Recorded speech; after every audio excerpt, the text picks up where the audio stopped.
Drama मुझे प्यार हुआ था कि अगली किस्त हाजिर तो रिव्यू भी हाजिर। साद की एक्टिंग बहुत ज़बरदस्त है और उसके एक्सप्रेशन एंड ऑल दैट। माहिर बेगम आपने का कैरेक्टर जो है वो आप भूए चढ़ाई जा रहे हैं, जो उसको ठुडे मार रहे हैं, उससे जाके माफ़िया मांगती है। जो उसको प्यार कर रहा है ओनू ओदे ते वो सारा बर्डन ऑफ कर देती है। अरे फ़हा और फ़हा की माँ का डायलॉग आप देखें, ये मिडिल क्लास औरतें जो होती हैं ये पैसे के लिए कुछ भी कर सकती हैं और ये हर हद तक आगे चली जाएंगी और करेंगी।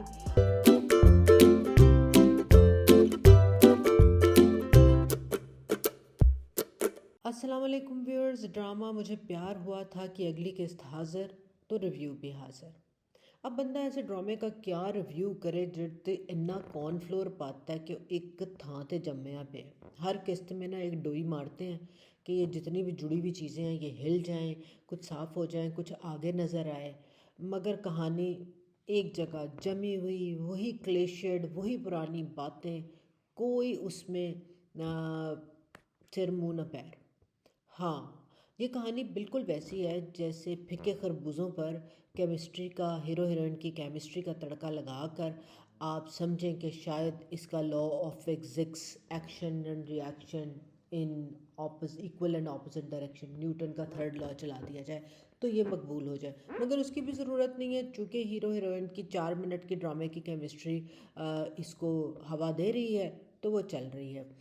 ये वहाज का ड्रामा मुझे प्यार हुआ था और तेरे बिन पैरेलल एक ही टाइम पे एक दिन के वक्फे से 2 डिफरेंट चैनल्स के ऊपर चल रहा है। एक ही घर में फिल्माया गया, नहीं यकीन आता तो दोनों के ओपनिंग शॉट देख लें। वही स्विमिंग पूल, वही घर, वो अरीब का घर है, वो जनाब उधर मुर्तसिम का घर है।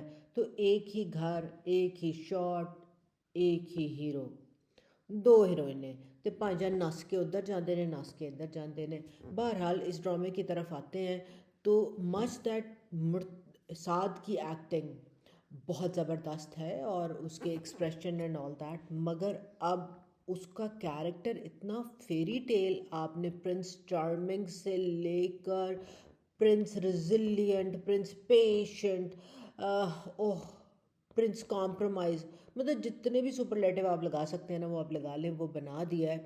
तो अब वो ना ज़रा हज़म करना मुश्किल हो रहा है, क्योंकि एक्चुअल ज़िंदगी में हम जितनी भी कोशिश कर लें इस तरह के मर्द हमें अपनी सोसाइटी में नज़र नहीं आते। तो पहले आप लड़कियों को एक ग्रैंडियर का वो देते हैं कि जनाब यूँ करोगी तो अमीर घराने में शादी हो जाएगी, फिर ग्रैंड से शादी होनी चाहिए, फिर ये होना चाहिए, फिर वायलेंस भी इट्स ओके, मेंटल हो या फिज़िकल हो।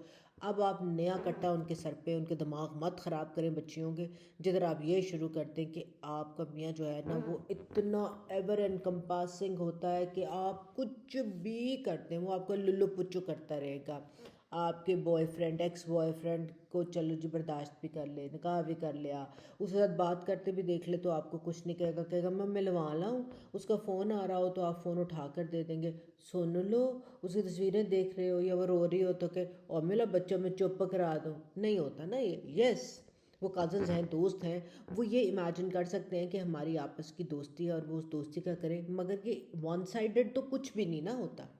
माहिर बेगम आपने का कैरेक्टर जो है वो आप भूए चढ़ाई जा रहे हैं, वो हर चीज़ पे भूए चढ़ जाता है। जो उसको ठुडे मार रहे हैं उससे जाके माफ़िया मांगती है। जो उसको प्यार कर रहा है ओनू ओदे ते वो सारा बर्डन ऑफ कर देती है, which is also unfair. But does she realise कि इट्स अनफेयर? ऐसे तो नहीं हो सकता, चाहे वो मर्द या औरत हो, आप अपना लगेज दूसरे पे तो काइंड ऑफ अनबर्डन नहीं कर सकते। उसके डायलॉग बहुत टिपिकल हैं। सास के पास जाती है तो माफ़ी मांगती है हर जगह पर। एक तो हानिया के साथ ना फिक्सेट कर दिया आपने कि उसको रोने वाले नाक फुला के, नाक नथना यहाँ से लाल और बुल करके आप रुलाई जाए। वेरी गुड इट सेल्स, क्योंकि पिछले ड्रामे में से बिका था, इस ड्रामे में भी आप ना बेच दे, OLX बना दिया है आपने उसको। तो वो सास के पास किचन में जाती है तो फिर वहाँ रोना निकल जाता है और वो हम माफ़िया मांगती है कि मेरी वजह से आपको बड़ी तकलीफ़ हो रही है और नीलो के रिश्ते में भी बड़ी तकलीफ़ हो रही है, मुझे माफ़ कर दे। मगर जब नीलो का रिश्ता देखने वाले घर आने आते हैं और पायन तैयार त्यूर हो जाते हैं साथ साथ, वो कहते हैं आप तैयार नहीं हो दिखती, मेरा दिल नहीं चाह रहा। हेलो, मतलब क्या कहानी है ना ये, कि एक तरफ सवेरे आपने माफ़ी मांगी है, शाम को आपका दिल नहीं जा रहा। मत आप क्या दिखाना चाह रहे हैं कि ये बिल्कुल अनस्टेबल किस्म की खातून है। अनस्टेबल तो थोड़ी है, चलो उतनी तो मैं मानने को तैयार हूँ कि आपकी शादी थी, शादी वाले दिन एक पूरा ट्रॉमा है वो चल रहा है, मगर उस ट्रॉमे ने कब ख़त्म होना है ना? एक दफ़ा, दो दफ़ा, तीन दफ़ा, फिर आपने उसको ना भी कह दी, फिर अपने आपने दोस्त बुला लिया और दोस्त के साथ आप शुरू हो गई कि मेरा दिल उसके लिए कटता है, भाई उसके लिए कटता है, तो फिर डिसीजन ले। अगले ने तो आपको कहा है, डिसीजन भी नहीं लेना। और मतलब ये टिपिकल वो चीज़ दिखाई है जिसमें हम अपनी गलतियों की वजह किसी और को करार देते हैं। मैं तो ठीक थी, वो गलत था इसलिए मेरे साथ हुआ।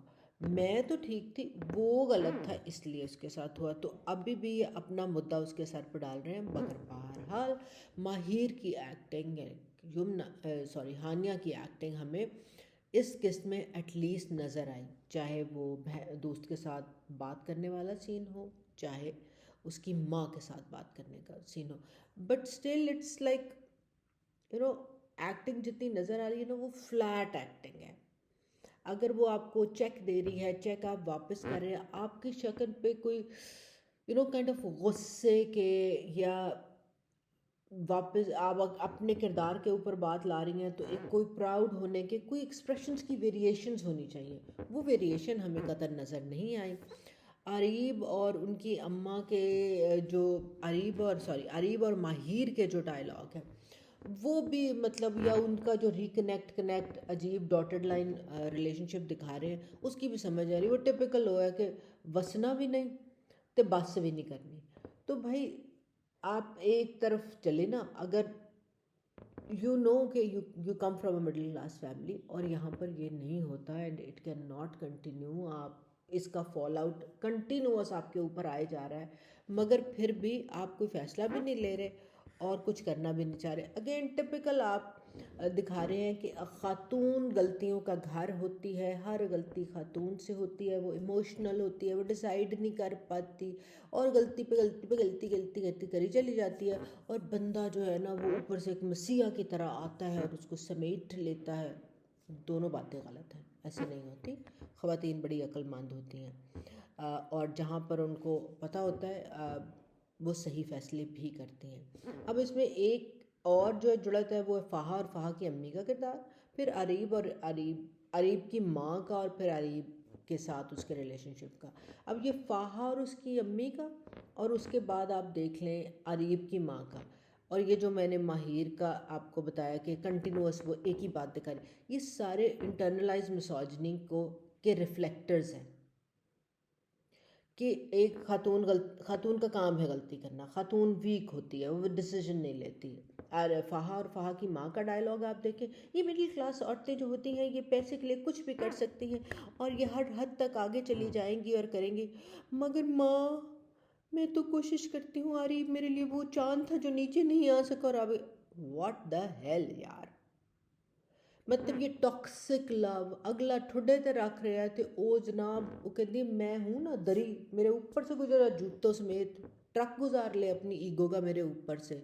ये है वो इंटरनलाइज मिसोजिनी कि कोई बात नहीं, अच्छे रिश्ते के लिए कुछ भी कर जो, बाद में सब कुछ ठीक हो जाएगा। यही बात माहिर की माँ अभी तक कर रही है कि मेरा फैसला ठीक था, प्यो नू लकवा मार गया, जलील हो गए, मगर नहीं, मेरी धी वड्डे घर च वड़ जाए। ये अगेन कि माओ की सोच ये होती है।